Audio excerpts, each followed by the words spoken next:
ആവിയിൽ വേവിച്ചെടുത്ത ലഘുഭക്ഷണത്തിൻ്റെ 10ാമത്തെ എപ്പിസോഡിലേക്ക് ഏവർക്കും സ്വാഗതം. എൻ്റെ പേര് റുക്സാന അജ്മൽ.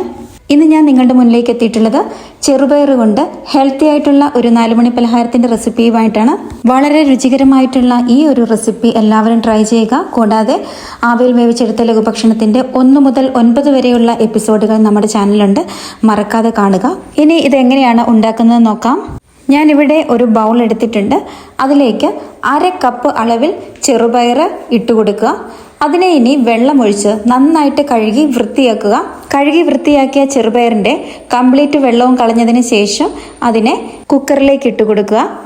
കുക്കറിലേക്ക് 1/2 കപ്പ് ചെറുപയറിന് 1 കപ്പ് അളവിലാണ് വെള്ളം ഒഴിച്ചു കൊടുക്കേണ്ടത്.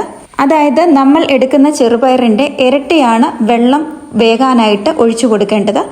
ഇനി നമുക്ക് ഇതിനെ അടച്ചു വെച്ച് ആദ്യം ഹൈ ഫ്ലെയിമിൽ വെച്ച് ഒരു വിസിലടിപ്പിക്കുക. ഒരു വിസിൽ അടിച്ചതിന് ശേഷം ലോ ഫ്ലെയിമിലേക്ക് മാറ്റുക. ലോ ഫ്ലെയിമിൽ ഇരുന്ന് 10 മിനിറ്റ് വേകുമ്പോഴേക്കും നമ്മുടെ ചെറുപയർ വെന്ത് കിട്ടും. ഇനിയിപ്പോൾ വിസിലിൻ്റെ കണക്കാണ് നിങ്ങൾക്ക് വേണ്ടതെങ്കിൽ ലോ ഫ്ലെയിമിൽ 3 വിസിലടിക്കുക, ഓഫ് ചെയ്യുക. ചെറുപയർ വേകാൻ എടുക്കുന്ന സമയത്ത് മറ്റൊരു ബൗൾ എടുക്കാം. അതിനകത്തേക്ക് 1.5 കപ്പ് അളവിൽ ഗോതമ്പ് പൊടി ഇട്ട് കൊടുക്കാം. ഇനി ഇതിലേക്ക് ആവശ്യത്തിനുള്ള ഉപ്പ് ചേർത്ത് കൊടുക്കാം. ഞാനിവിടെ 1 ടീസ്പൂൺ അളവിൽ ഉപ്പ് ചേർത്ത് കൊടുക്കുന്നുണ്ട്. ഉപ്പ് ചേർത്ത് കഴിഞ്ഞാൽ ഇതിലേക്ക് ഇനി അടുത്തതായിട്ട് ചേർക്കുന്നത് 1 ടീസ്പൂൺ അളവിൽ നെയ്യാണ്. അതോടൊപ്പം തന്നെ 1 ടീസ്പൂൺ അളവിൽ കറുത്ത എള്ള് ഞാൻ ചേർത്ത് കൊടുക്കുന്നുണ്ട്. അതോടൊപ്പം തന്നെ 3/4 ടീസ്പൂൺ അളവിൽ ചെറിയ ജീരകവും കൂടെ ചേർത്ത് കൊടുക്കുന്നുണ്ട്. ഇനിയിപ്പോൾ നിങ്ങളുടെ കൈവശം കറുത്ത എള്ള ഇല്ല എങ്കിൽ ചേർത്ത് കൊടുക്കേണ്ട ആവശ്യമില്ല. ചെറിയ ജീരകത്തിൻ്റെ ടേസ്റ്റ് ഇഷ്ടമുള്ളവർക്ക് ചേർത്ത് കൊടുക്കാം. ഇതെല്ലാം ചേർക്കുന്നത് വളരെ ടേസ്റ്റിയാണ്. ഇനി ഇതിനെ നന്നായിട്ടൊന്ന് മിക്സ് ചെയ്തെടുക്കുക.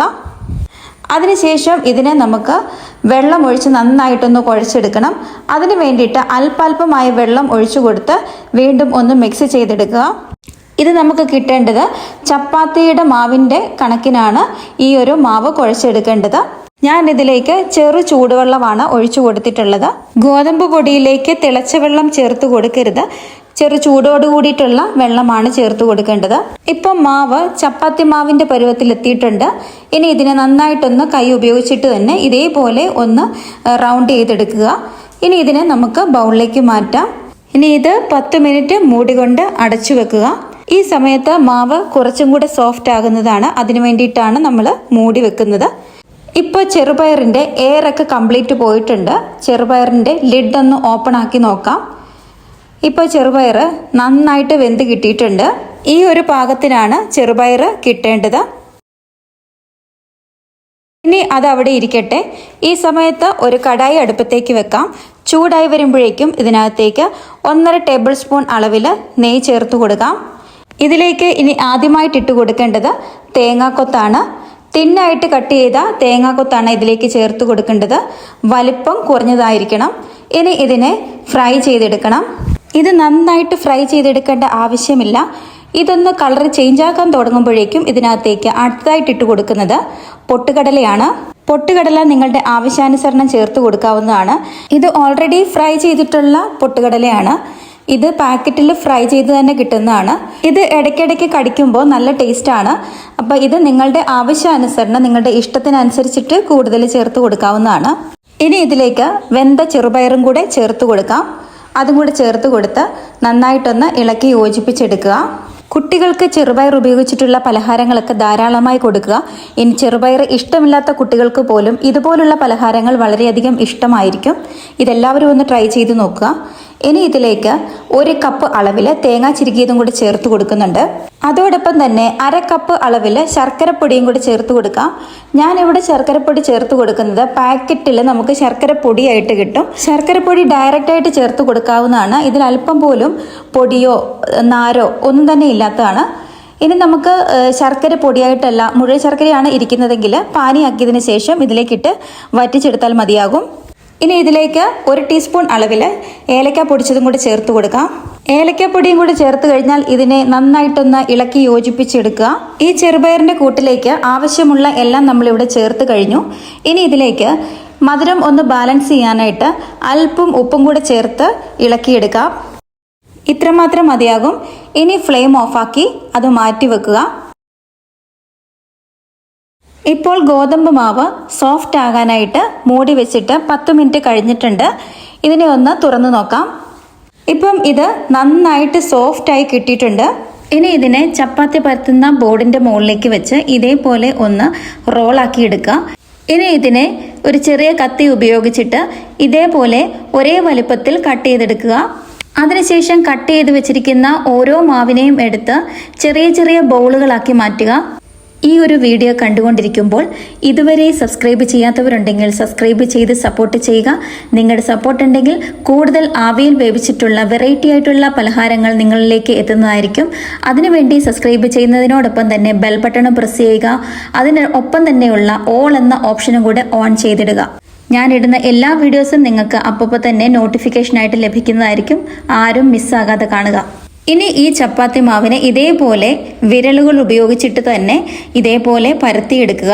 ഇതിന്റെ നടുക്ക് ഭാഗം ഒരുപാട് തിന്നാക്കരുത്. കാരണം ഈ ഒരു നടുക്ക് വശത്തേക്കാണ് നമ്മളുടെ ചെറുപയർ ബോളാക്കി വെച്ചു കൊടുക്കുന്നത്. ചെറുപയർ വെക്കുന്ന സമയത്ത് നടുക്ക് ഭാഗത്ത് കട്ടി കുറവാണ് എന്നുണ്ടെങ്കിൽ അത് പെട്ടെന്ന് പൊട്ടിപ്പോകും. അപ്പോൾ അല്പം കട്ടി കൂട്ടി തന്നെ നടുക്ക് ഭാഗം വെക്കുക.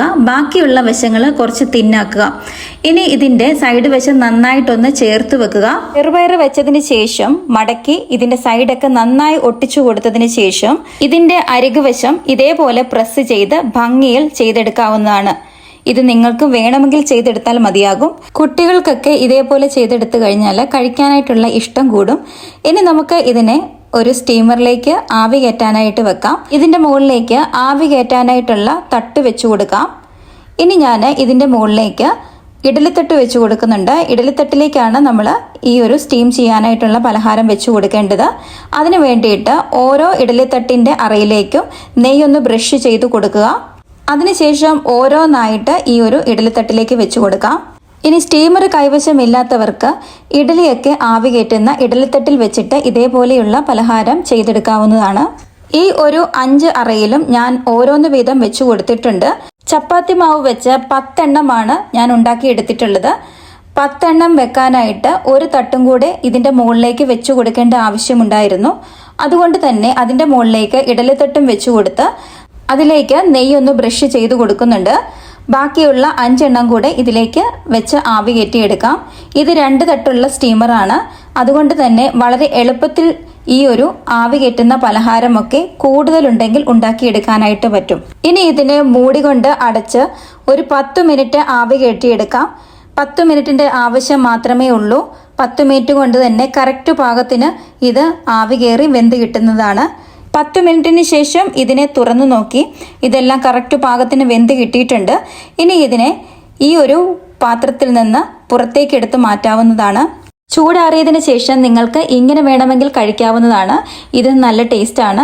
ഇനിയിപ്പം ഇത് നല്ല രീതിയിൽ ക്രിസ്പി ആയിട്ട് കിട്ടണം എന്നുണ്ടെങ്കിൽ ഇതിനെ ഒരു പാനിലേക്ക് നെയ്യ് ഒഴിച്ചു കൊടുത്ത് അതിനെ ഒന്ന് ബ്രഷ് ഉപയോഗിച്ചിട്ട് ഒന്ന് സ്പ്രെഡ് ചെയ്ത് കൊടുക്കുക.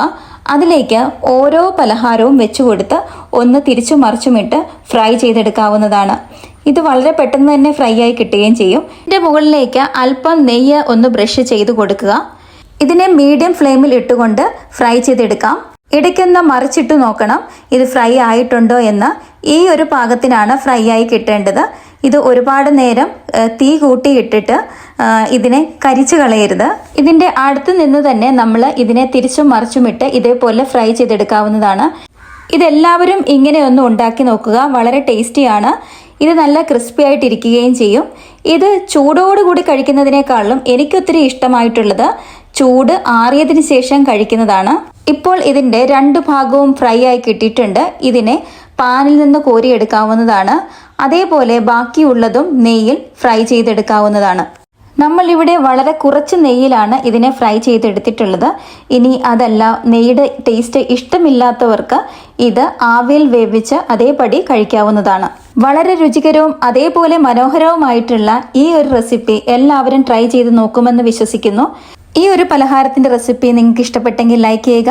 ഇതുണ്ടാക്കി നോക്കിയതിന് ശേഷം ഉറപ്പായിട്ടും ഇതിന്റെ അഭിപ്രായം കമന്റ് ബോക്സിൽ അറിയിക്കുക. ഇനി അടുത്ത ദിവസം ഇതിലും പുതുമയാർന്ന ഒരു ആവിയിൽ വേവിച്ച പലഹാരവുമായിട്ട് ഞാൻ എത്തുന്നതായിരിക്കും. അതുവരേക്കും ഗുഡ് ബൈ.